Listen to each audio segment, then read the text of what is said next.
అధ్యక్ష 75 ఏళ్ల స్వాతంత్ర భారత చరిత్రలో రైతుకు పెట్టుబడి వ్యవసాయానికి ఇచ్చిన మొట్టమొదటి ప్రభుత్వం తెలంగాణ ప్రభుత్వం, మొట్టమొదటి నాయకుడు కేసీఆర్. అయితే 72,000 కోట్ల రూపాయలు రైతుల ఖాతాల్లో నేరుగా జమ చేయడానికి ప్రేరణ అయింది. అసలు ఆ పథకం ఎందుకు తేవాల్సి వచ్చింది అది చెప్పకపోతే, ఆనాటి పరిస్థితులు ఆకలింపు చేసుకోకపోతే, బ్యాక్గ్రౌండ్ అర్థం కాకపోతే, పథకం ఎందుకు ప్రారంభించాల్సి వచ్చిందో దాని నేపథ్యం తెలియకపోతే మనం ఏం మాట్లాడతాం అధ్యక్ష? ఇంకోటి నేను వారిని కోరుతా ఉన్నా అధ్యక్ష, నీతులు మాకే కాదు కదా చెప్పాలి. విప్ గారు మీరు మీ సభ్యులకు కూడా చెప్పాలి. మేము వడ్లే కొనలేదట, మేము కొననేయలేదు, వ్యవసాయమే జరగలేదు, పద్ధతి కాదు. దయచేసి మీరు మీ సభ్యుల దిక్కు చూసుకొని వాళ్ళతో నేర్పించి ట్రైనింగ్ ఇచ్చిర్రు అధ్యక్ష 2 రోజులు. మరి వాళ్ళకి ట్రైనింగ్ చక్కగా ఇచ్చింటే బాగుండేది కదా అధ్యక్ష. అధ్యక్ష మేము ఒకటే అంటున్నాం అధ్యక్ష, ఆ రోజు రైతు కళ్ళల్లో ధైర్యం లేదు. ఉమ్మడి ఆంధ్రప్రదేశ్లో, తెలంగాణ ప్రాంతంలో కళ్ళంలో ధాన్యం లేదు. చిన్న రైతు పెద్ద రైతు అన్న తేడా లేదు అధ్యక్ష. 30-40 ఎకరాలు ఉన్న రైతు కూడా తెలంగాణలో, నేను చెప్పేది వాస్తవం కాకపోతే రేవంత్ రెడ్డిని అడగండి. ఎందుకంటే ఆయన మహబూబ్ నగర్ జిల్లా వలసల జిల్లాగా పేరుపడ్డ జిల్లా.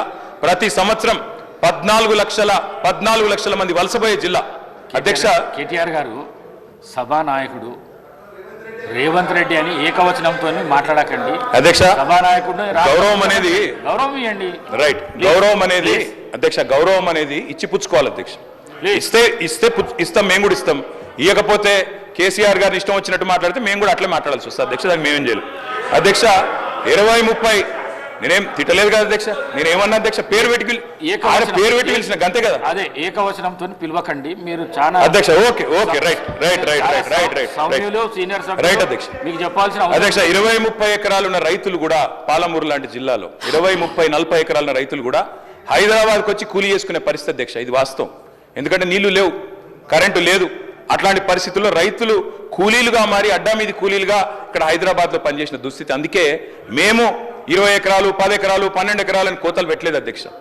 తెలంగాణ ప్రాంతంలో నీళ్లు లేక ఎన్ని ఎకరాలున్నా రైతు కూలీగా మారిపోయిన దయనీయమైన పరిస్థితి ఉండే కాబట్టే మేము ఆలోచన చేసినాం అధ్యక్ష. మేము ఆనాడు మొట్టమొదటి ప్రాధాన్యతగా తెలంగాణ రాష్ట్రం ఏర్పడిన తర్వాత వ్యవసాయ రంగాన్ని తీసుకున్నాం. వ్యవసాయ రంగం, సాగునీటి రంగం. ఎందుకంటే నీళ్లు, నిధులు, నియామకాలను ఉద్యమ కాలంలో మేమే చెప్పినాం అధ్యక్ష. అందుకే నీటి విషయంలో ప్రతి నీటి బొట్టును వడిసి పట్టి గోదావరి కానీ కృష్ణ కానీ సాగునీటి అందించాలి. ఖచ్చితంగా రైతుల బీళ్లకు ఖచ్చితంగా నీళ్ళు ఇవ్వాలని ఒక ఎజెండాతో పనిచేసినాం. ఆ పునర్నిర్మాణ కార్యక్రమం తీసుకున్నాం అధ్యక్ష. అందులో భాగంగానే అధ్యక్ష, రైతు చల్లగా ఉంటే పల్లె చల్లగా ఉంటుంది అధ్యక్ష. పల్లె కూడా అందరూ బాగుంటారు. ఎందుకంటే గ్రామీణ ఆర్థిక వ్యవస్థకు రైతు కేంద్ర బిందువు.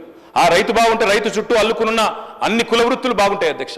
ఆ ఉద్దేశంతోనే వ్యవసాయాన్ని స్థిరీకరించాలనుకున్నాం. మేము రైతు బంధు పెట్టింది ఊరికైనా పెట్టలేదు అధ్యక్ష. మా ఉద్దేశం వ్యవసాయ స్థిరీకరణ, వ్యవసాయ స్టెబిలైజేషన్, అగ్రికల్చర్ స్టెబిలైజేషన్. ఆ కార్యక్రమంలోనే కొన్ని విప్లవాత్మకమైన కార్యక్రమాలు తీసుకున్నాం అధ్యక్ష. అందులో ముఖ్యమైనది అధ్యక్ష 24 గంటల నిరంతర విద్యుత్. తెలంగాణ వచ్చినాడు అధ్యక్ష, కరెంటు లేదు. తర్వాత మీరు చూసినట్టయితే ఆనాడు దాదాపు పొద్దున 3 గంటలు, రాత్రి 4 గంటల అధ్యక్ష కరెంటు. దొంగ రాత్రి, అర్ధరాత్రి వచ్చే కరెంటు కోసం కావలగాసే దుస్థితి. దాన్ని మార్చాలనుకున్నాం సమూలంగా. 24 గంటల నాణ్యమైన ఉచిత విద్యుత్ రైతులకు అందించిన ఒకే ఒక్క నాయకుడు భారతదేశంలో కేసీఆర్ గారు అధ్యక్ష. ఆ కార్యక్రమం చేసినాం.